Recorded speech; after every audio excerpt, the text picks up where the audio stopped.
Et c'est avec des mots de Jaurès, prononcés en 1910 à la Chambre des députés, que j'ouvre notre Assemblée. La démocratie, nous en parlons quelquefois, avec un dédain qui s'explique par la constatation de certaines misères, de certaines vulgarités. Mais si vous allez au fond des choses, c'est une idée admirable d'avoir proclamé que dans l'ordre politique et social d'aujourd'hui, il n'y a pas d'excommunié, il n'y a pas de réprouvé, que toute personne humaine a son droit. Vous l'aurez compris, il ne m'est pas possible de commencer cette assemblée sans revenir sur ce qui s'est passé ici même le mois dernier, ceci dans un esprit républicain et non polémique, et pour solder une très mauvaise séquence. En tant que présidente de cette assemblée, j'ai clairement assumé la responsabilité qui m'incombe de faire respecter la loi, toute la loi, rien que la loi, ainsi que notre règlement intérieur. Lors de cette séance, nous avons en effet accueilli un groupe de jeunes scolaires dans le cadre de l'action pédagogique « Ma République et moi » organisée par une maison de quartier de Belfort. L'une des mamans accompagnatrices avait la tête couverte, entraînant les conséquences que chacun sait, dans et en dehors de cet hémicycle. Nous sommes beaucoup ici à rester profondément marqués par l'agressivité et la volonté de stigmatiser qui a caractérisé ce moment. Or, les lois concernant cette situation sont claires. Cette maman avait-elle le droit d'être assise dans le public pour assister à nos travaux? D'un point de vue légal, la réponse est oui. La loi n'interdit en effet que la dissimulation du visage dans les espaces publics, ce qui n'était pas le cas. Avait-elle le droit d'être parent accompagnateur dans le cadre de cette sortie? Encore une fois, la réponse est oui. La jurisprudence et les circulaires de l'Éducation nationale n'interdisent nullement qu'une femme portant foulard ou voile puisse accompagner les enfants dans le cadre d'une sortie scolaire. Y avait-il contradiction vis-à-vis de notre clair règlement intérieur? Non. L'article 34, auquel il a été fait référence, indique qu'en cas de désordre, la présidente peut exercer son pouvoir de police de l'Assemblée et faire sortir une personne qui trouble le déroulement des travaux. Si trouble il y a effectivement eu, ce n'est pas de la tribune du public qu'il est venu. Il était important dans un premier temps que je rappelle ces éléments de rationalisation par rapport à ce que nous avons vécu lors de notre dernière assemblée. Et si je n'ignore pas que les questions posées de manière générale par les signes religieux ont été, sont et seront encore demain des éléments débattus dans notre société, je ne peux admettre l'instrumentalisation politicienne qui a été faite ici même il y a un mois. Plus encore, je ne peux pas admettre que cela devienne une raison de stigmatisation de l'autre, de rejet ou d'agression. Et sur ce point, les bornes ont été largement dépassées.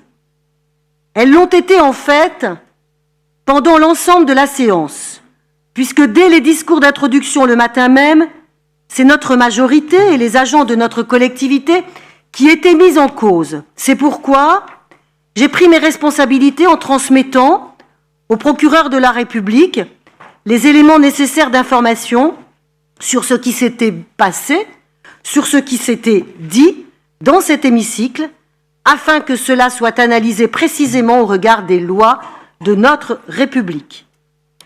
Je solliciterai également notre comité d'éthique afin qu'il nous éclaire de ces analyses.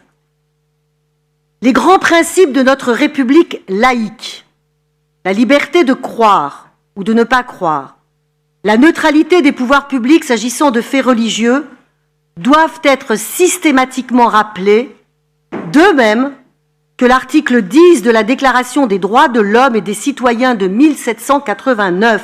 Nul ne doit être inquiété pour ses opinions, même religieuses, pourvu que leurs manifestations ne troublent pas l'ordre public établi par la loi. Et si la lutte contre les communautarismes, la lutte contre la politisation des religions est effectivement une priorité dans notre société, elle doit rester compatible avec ces principes essentiels. Nous ne réglerons aucun problème en créant des murs ou en créant de l'isolement. Je n'entends donc pas, je l'ai dit, qu'il y ait de nouveau instrumentalisation dans notre Assemblée. Et je le dis en premier lieu en ce qui concerne notre règlement intérieur. Je ne rentrerai pas dans la logique d'y apporter des modifications quant à l'accès du public à cette salle des séances. D'une part parce qu'il est parfaitement... D'une part parce qu'il est parfaitement compatible, ce règlement intérieur, avec la législation actuelle, et d'autre part car il nous permet d'agir si un quelconque trouble au fonctionnement de cette Assemblée provenait de personnes souhaitant y assister. Je considère que c'est au législateur de trancher ces questions dans le cadre de débats ouverts, maîtrisés et apaisés. Ceci dit, je m'interroge sur un autre aspect de ce qui s'est passé lors de cette séance, l'utilisation d'images prises dans cette salle sur les réseaux sociaux. Il me semble qu'une régulation doit être réfléchie pour l'avenir. Je ne souhaite pas agir dans la précipitation. Je soumets ce sujet à l'analyse des groupes et je me réserve la possibilité de modifier notre règlement d'intervention sur ce point de l'usage des vidéos pendant les sessions. Je crois sincèrement qu'on ne peut pas m'accuser de refuser que les débats se tiennent dans cette Assemblée ou qu'ils soient restreints, aussi bien en temps qu'en ce qui concerne les possibilités de prise de parole pour les uns et les autres. Le temps que nous y consacrons le démontre. Mais je veillerai avec toujours plus de rigueur à ce que les interventions soient au maximum consacrées aux sujets qui concernent notre collectivité. C'est pour cela que nous avons été élus et certainement pas pour tenir des meetings politiques en pleine session du Conseil régional.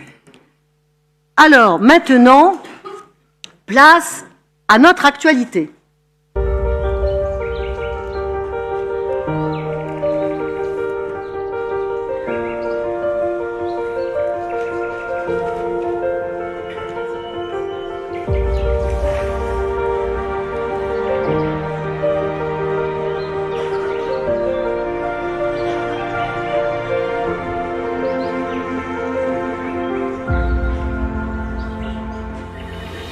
Ce parc, je le vois comme une belle opportunité de se rappeler qu'il y a des choses incroyablement belles qui sont juste là, à quelques kilomètres de chez nous.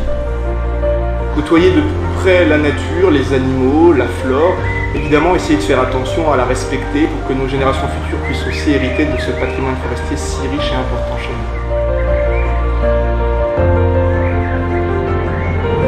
nous. Faire découvrir les arbres vus du dessus, c'est quand même assez extraordinaire. Moi j'ai dit waouh, génial, on vient s'installer dans cette région, je ne m'attendais pas du tout à ça, et il y a un parc national qui s'installe, c'est une super chance. On ne soupçonne pas la vie qu'il peut y avoir dans les cimes des arbres, insectes, oiseaux, petits mammifères, ils trouvent à manger. C'est le rythme des saisons, c'est le paysage qui est autour de chez moi et que j'ai envie de voir.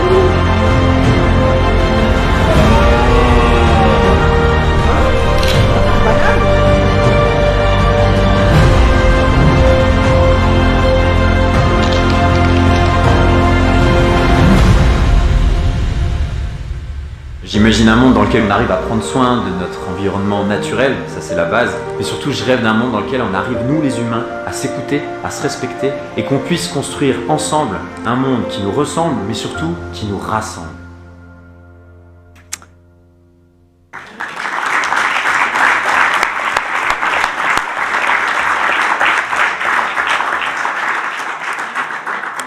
La création du parc national des Feuillus entre Bourgogne et Champagne, 11e parc national, a donc été officialisée par le président de la République le 7 novembre. Le plus grand espace forestier partagé d'Europe. Nous avions inscrit cette création à notre plan de mandat. Nous avons fortement soutenu les démarches permettant cet aboutissement.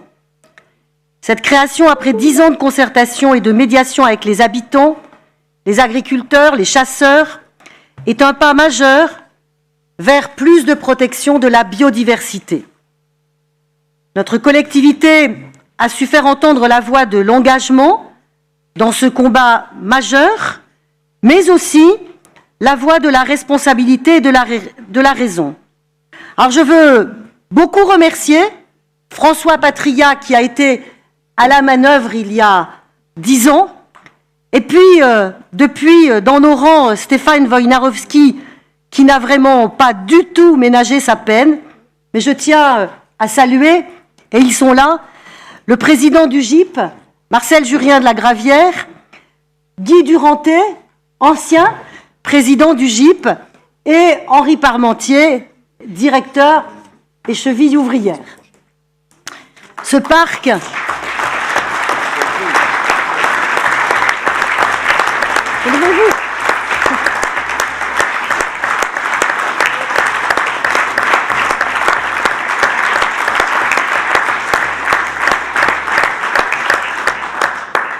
Ce parc est une chance historique pour le développement de ce territoire rural, excentré et fragile, mais qui regorge de ressources.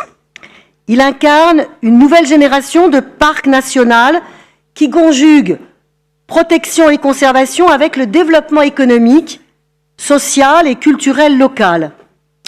Et au moment où nos forêts traversent une crise profonde et inédite, ce parc de feuillus de plaine constitue le laboratoire national et européen à ciel ouvert de l'adaptation des forêts françaises et européennes au changement climatique.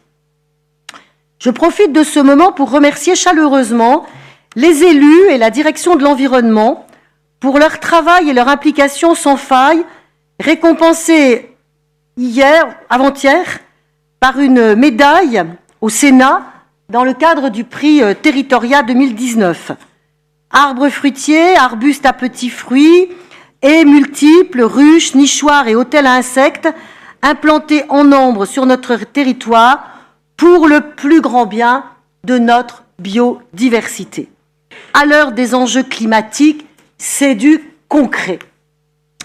Alors, changement climatique, qui est le fil conducteur de nos orientations budgétaires, les orientations budgétaires qui sont le sujet majeur de cette Assemblée. Au-delà du sérieux de nos études scientifiques qui traitent de ce sujet, les prévisions confirment une tendance lourde dont la conséquence sera un dérèglement planétaire dont personne ne peut nier la réalité.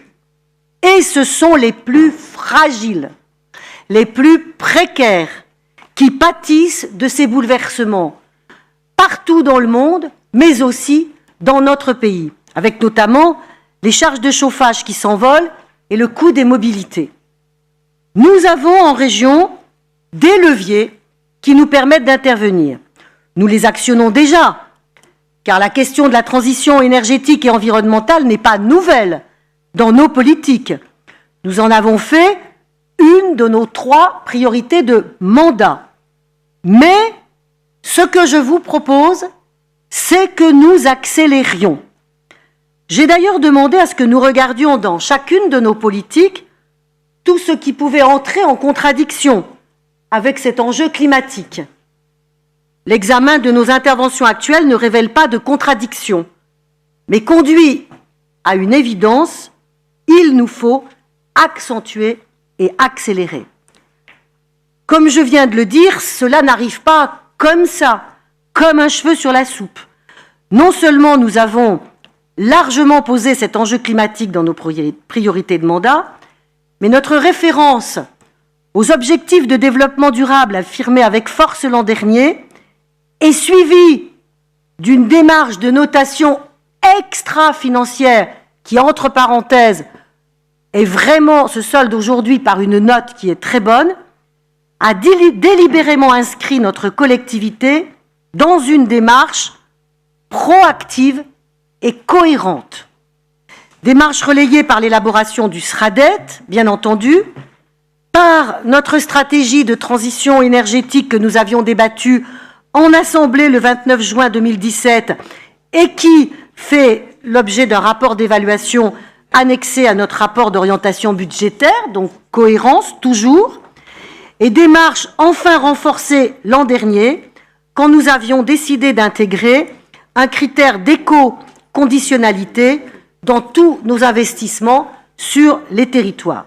Alors, c'est très naturellement que s'impose cette année cette orientation budgétaire autour à la fois de la lutte contre le réchauffement climatique et de l'adaptation à ce réchauffement climatique. Le levier des travaux dans les logements, en vue de leur meilleure efficacité thermique, énergétique, est capital.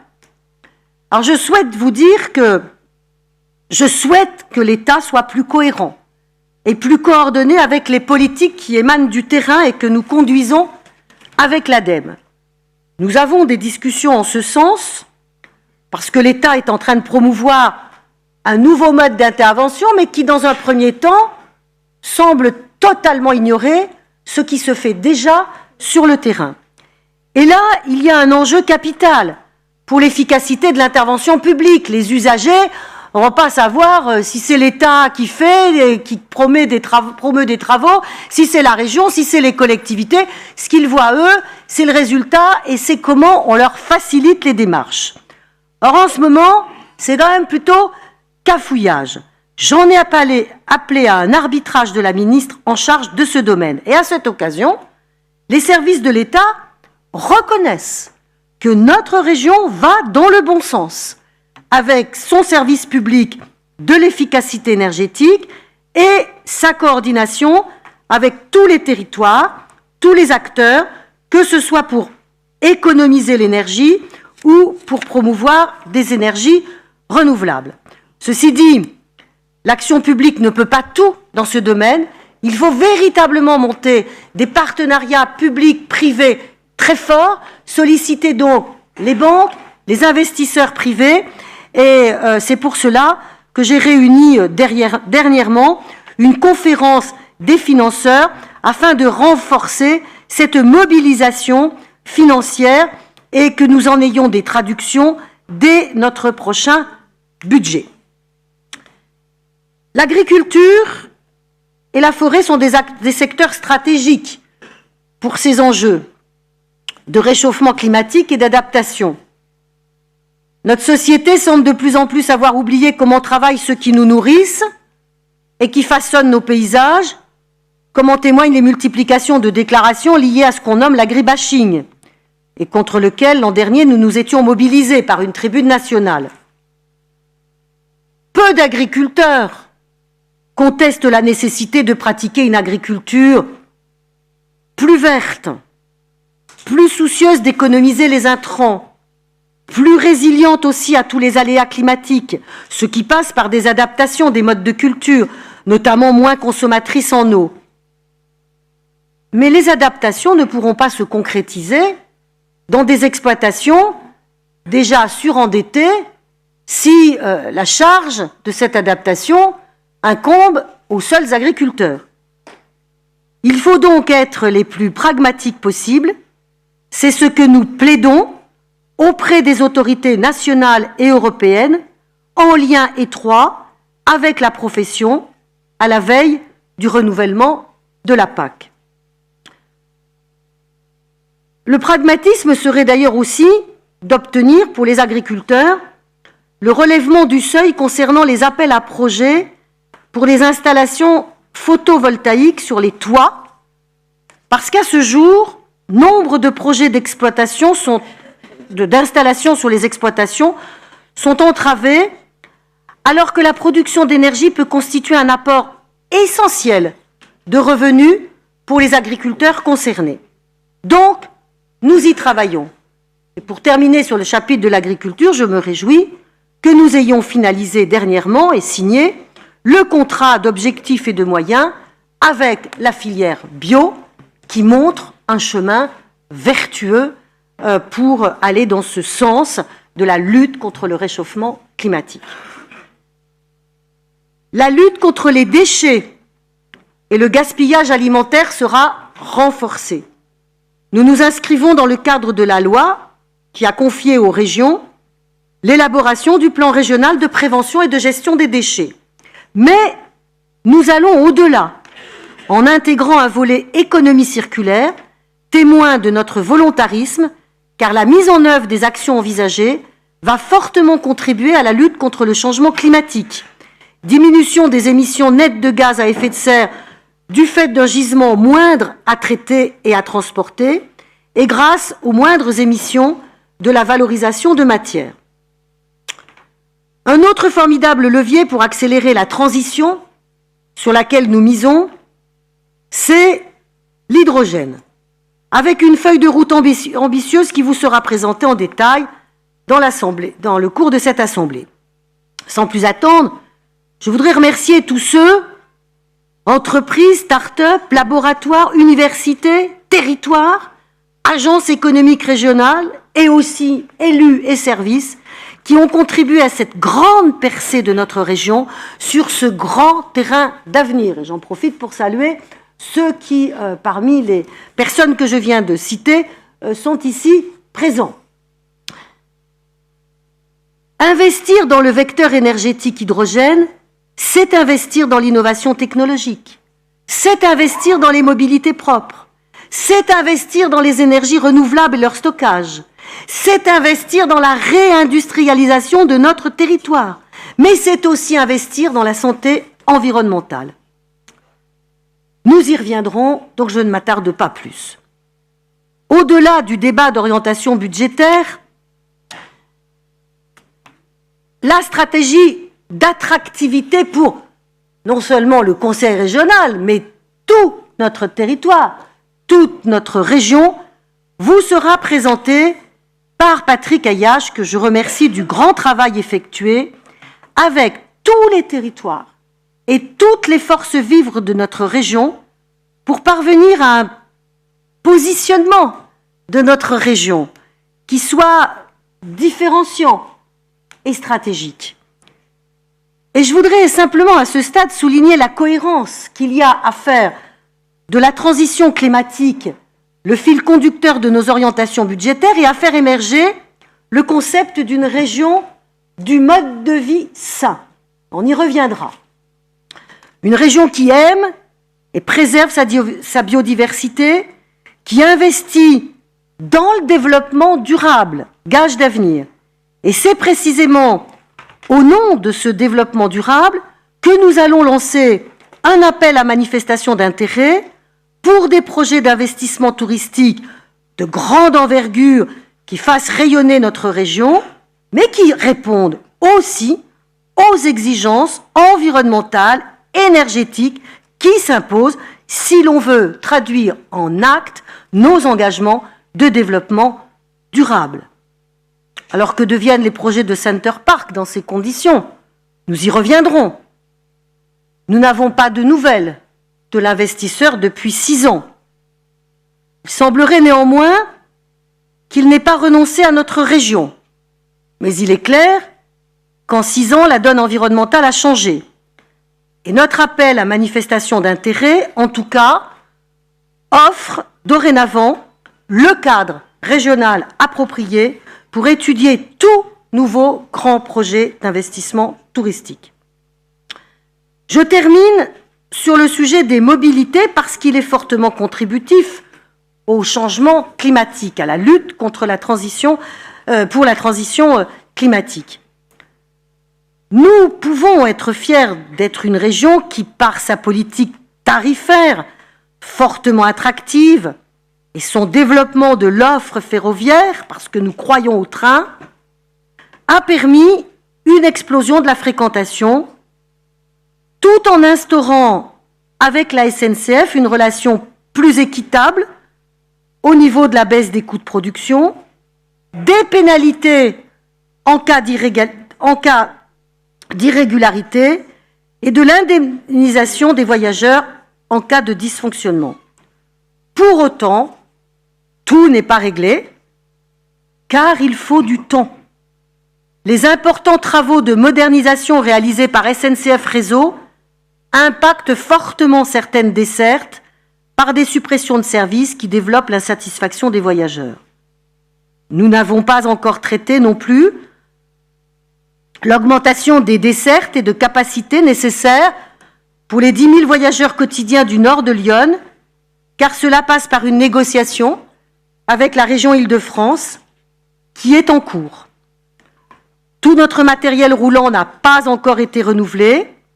Les négociations avec les régions voisines pour les réciprocités tarifaires sont en cours, mais pas encore tout abouti. Il faut du temps à tout cela. Mais la région fait ce qu'elle doit faire. Nous subissons malheureusement des explosions de coûts. Nous les subissons totalement. Un exemple, pour la maintenance de la ligne des horlogers, on apprend, en l'espace d'une réunion, que le budget passe de 12 millions de travaux à 37 millions. Et nous déplorons, bien sûr, fortement, les décisions unilatérales de suppression de dessertes nationales, comme le TGV Strasbourg-Lyon-Parlens, ou internationales, comme la 4e desserte du Lyria. Alors, je termine sur ce dernier point. C'est la solidarité territoriale sans faille, franco-suisse, qui nous permet aujourd'hui, et nous y reviendrons dans cette assemblée, qui nous permet aujourd'hui de rétablir une ligne TER qui sera financée par la SNCF en compensation de la desserte supprimée, mais c'est aussi cette solidarité territoriale sans faille qui nous a permis d'inscrire dans la convention que nous allons signer avec Lyria, donc gravé dans le marbre, que la 4e desserte qui a été supprimée n'est pas enterrée. Démonstration forte que lorsque l'esprit de coopération est à la manœuvre, quand l'esprit de coopération est à la manœuvre, la résistance est gagnante, alors ayons-le toujours à l'esprit, chers collègues.